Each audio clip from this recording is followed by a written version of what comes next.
சின்ன குழந்தைங்களுக்கு இருமல் சளியாக இருக்கா அப்போனா இந்த மருந்து செஞ்சு கொடுங்க, சீக்கிரமாக சரியாகிடும். வேப்பிலை, வெற்றிலை, பூண்டு, துளசி, கருஞ்சீரகம், மிளகு, பனங்கற்கண்டு, மஞ்சள் தூள், ஓமம், கற்பூரவள்ளி இலை. இப்போ அடுப்பான் பண்ணிவிட்டு வானலி வச்சுட்டு தண்ணி ஊற்றிக்கலாம். ஒரு 1.5 டம்ளர் ஊற்றிக்கலாம், சின்ன டம்ளருக்கு. தண்ணி நல்லா கொதிக்கட்டும். இப்போ தண்ணி நல்லா கொதிச்சிருச்சு.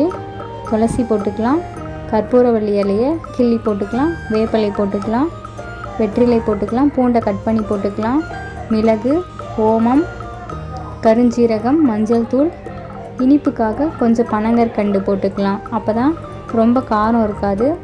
ஒரு 10 நிமிஷம் கொதிக்க விட்டோம்னா ரெடி ஆகிடும். இப்போ ரெடி ஆகிடுச்சு. 2 நாளைக்கு குடித்தாலே போதும், சளி இருமல் இருக்கவே இருக்காது.